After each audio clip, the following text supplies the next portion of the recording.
महिलाओं को निवेश के लिए किस तरह के फंड्स चुनने चाहिए, ये मेरा अपना व्यक्तिगत सवाल भी है। और ये भी मैं जानना चाहूंगी कि क्या वुमेन स्पेसिफिक फंड्स जो हैं वो मार्केट में है, बैंक्स या जो भी इस तरीके की कंपनीज है, फाइनेंशियल कंपनीज, वो इस तरीके की चीजें करती है? इस पर थोड़ा सा मैं विस्तार से आपसे जवाब चाहूंगी।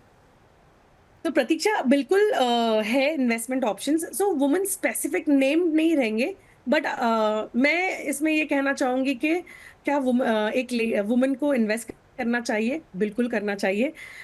एक इंडिपेंडेंस आती है जब एक फाइनेंशियल आप एक पैसा जब राशि जमा करते हो, तो ये एक कॉन्फिडेंस देता है कि आप कुछ इन्वेस्टमेंट करने से आपका फायदा हो रहा है।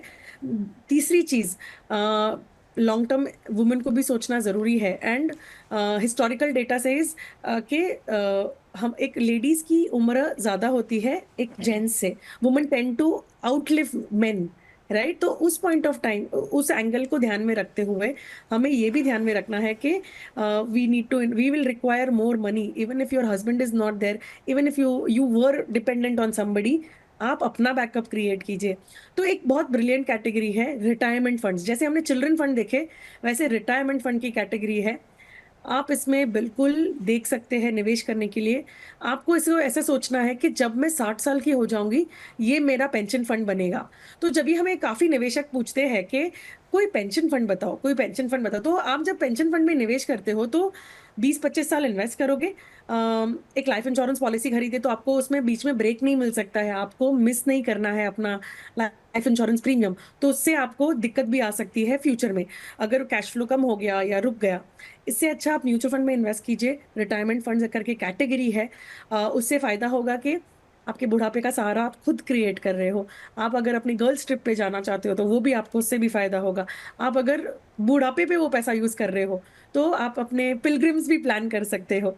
और अगर आपको अपने डोनेशन करना है, चैरिटी करनी है, तो वो आपने अगर अपना खुद का पैसा क्रिएट किया है तो आपको दिक्कत नहीं आएगी।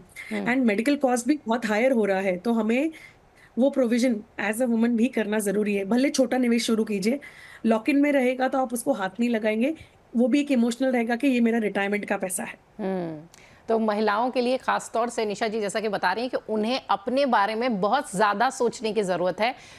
एज के लिहाज से भी जैसा कि निशा जी कह रही हैं, हालांकि भारतीय जो एक तरीके से हम लगातार एक देखते आए हैं लगातार कि पुरुषों की तुलना में महिलाएं थोड़ा ज़्यादा जीती हैं, तो इस लिहाज से भी हमें बहुत ज़्यादा सोचने की ज़रूरत है। निशा जी, महिलाओं के लिए जो म्यूचुअल फंड में निवेश है उसका एक्चुअल और सही तरीका, मतलब कि बहुत ज़्यादा पचड़े में ना पड़ें, बहुत ज़्यादा चीज़ें समझनी ना पड़ें, एक सामान्य तौर पर किस तरीके से उसे कर सकते हैं और कैसे हम बहुत सामान्य चीज़ों से बड़ा टारगेट पूरा कर सकते हैं? महिलाओं के लिए ये सवाल इसलिए भी ज़रूरी है क्योंकि उनकी और सारी जिम्मेदारियां होती हैं, उन्हें बच्चे को भी देखना है, घर भी देखना है, और जो बाहर काम कर रही हैं उन्हें बाहर भी देखना है।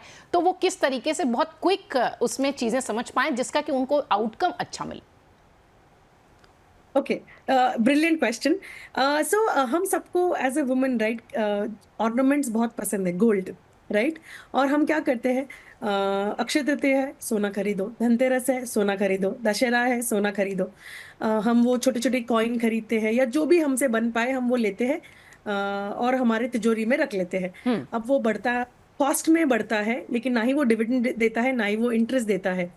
और जब भी आप उसको बैंक के लॉकर में रखते हो तो उसका भी आपको बैंक का इंटरेस्ट देना, और आपको रेंट देना है। बैंक को आपको एक फिक्स डिपॉजिट रखनी पड़ती है, और आपको बैंक के 5 प्रोडक्ट खरीदने पड़ते हैं। तो मैं पहले गोल्ड के बारे में बात करूंगी कि गोल्ड को कैसे आप बेहतर तरीके से अपने लिए, अपने पोर्टफोलियो में आप उसको जमा कर सकते हैं। सबसे ब्रिलियंट, आप सबसे पहले जो फिजिकल गोल्ड ले रहे हैं वो एक एक एक गिन्नी जो हम कहते हैं, या कॉइन बोलते हैं, या वो बार बोलते हैं।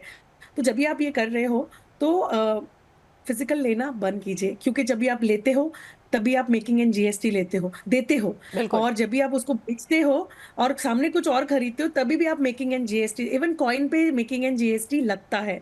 तो वो चीजें, आप थोड़ी स्मार्ट और वाइज वुमन बनिए आज के जमाने की। तो उससे क्या होगा, आपको पोर्टफोलियो गोल्ड लेना है, आप म्यूचुअल फंड के रूट के थ्रू लीजिए, या अगर आपके पास ट्रेडिंग और डीमैट है तो आप गोल्ड ईटीएफ लीजिए, गोल्ड बीज करके, GOLD BEES, गोल्ड 20 करके आपको दोनों एक्सचेंज पे दिखेगा, NSE और BSE पे, आप दोनों में निवेश कर सकते हैं। या तो अगर वो भी आपको डीमैट और ट्रेडिंग अकाउंट भी नहीं चाहिए, गोल्ड म्यूचुअल फंड में SIP शुरू कर दीजिए। तो मान लीजिए आपके पास 5,000 है मंथली इन्वेस्ट करने के लिए, ₹1000 की आप गोल्ड की सिप शुरू कर दीजिए। जैसे-जैसे गोल्ड का रेट बढ़ेगा, वैसे-वैसे आपका ये निवेश भी बढ़ेगा। और जब भी मान लो आपको अपना एक कुछ नया गोल्ड अपग्रेड करना है, तो ये पैसा विथड्रॉ करके आप सामने फिजिकल गोल्ड खरीद लीजिए। तो क्या होगा, मंथ ऑन मंथ आप गोल्ड में इन्वेस्ट कर रहे हैं, एवरेज हो रहा है, मेकिंग भी नहीं दे रहे हैं और जीएसटी भी नहीं दे रहे हैं। सो ये ब्रिलियंट तरीका है गोल्ड में इन्वेस्ट करने का। एसजीबी अभी बंद हो चुके हैं, तो इसलिए हम उसकी तरफ नहीं जाएंगे अभी बात करने में। फिर आती है कि हमें और एज अ वुमेन हमें क्या इन्वेस्टमेंट में ध्यान रखना चाहिए। इमरजेंसी कॉर्पस ये बहुत बड़ा एक एस्पेक्ट होता है फाइनेंशियल प्लानिंग का। तो सपोज मान लीजिए कि हम एक नॉर्मल एक 24 ईयर ओल्ड एक वुमन की बात करें, पोस्ट ग्रेजुएशन करके जॉब वर्कफोर्स में आ गई है। अब उन्होंने काम करना शुरू किया है, 2-3 साल में शादी हो जाती है और दूसरे सिटी शिफ्ट हो जाते हैं, तुरंत जॉब भी नहीं मिलता है, तो जॉब छोड़ के आप चले गए। तो बीच में सैबैटिकल आ गया आपके पास, अगर इमरजेंसी कॉर्पस क्रिएट किया है तो आपको अपने पति से या घर वालों से पैसा नहीं मांगना पड़ेगा। आपने वापस जॉब शुरू किया और eventually when you start a family, तभी अगर आपको कोई कॉम्प्लिकेशन की वजह से तभी जॉब ब्रेक लेना पड़ता है, तभी भी आपको पैसे खुद के ऊपर स्पेंड करने की जो ज़रूरत पड़ती है, तभी हम हिचकिचाते हैं कि पति से या घर वालों से पैसा कैसे माँगूँ? तो ये सेकंड सैबैटिकल आता है। तीसरा सैबैटिकल तब आता है जब पेरेंट्स या इन-लॉज़ की तबीयत ठीक नहीं होती है, तो उसकी वजह से उनको अटेंशन चाहिए, तो तभी भी आपको जॉब छोड़ना पड़ता है। एंड फिर इवेंचुअली बच्चे बड़े हो रहे हैं, तो बच्चों को तुम्हारा अटेंशन चाहिए। तो ये 4 बड़े सैबैटिकल आते हैं एक नॉर्मल करियर लाइन में। बहुत सारे लोग पीछे रह जाते हैं इसमें। वापस करियर स्टार्ट करने के लिए समय लगता है, क्योंकि जो प्रायोरिटी है वो चेंज होती है। तो ये सारे जर्नी में जब भी आप ब्रेक कर रहे हो, तो इम्पोर्टेंट है कि थोड़ा इमरजेंसी स्मार्ट कॉर्पस अगर हम बने तो मुझे लगता है कि स्मार्ट वुमन जो है वो स्मार्ट सेविंग भी कर सकती है, जिस तरीके से निशा जी भी लगातार बता रही हैं।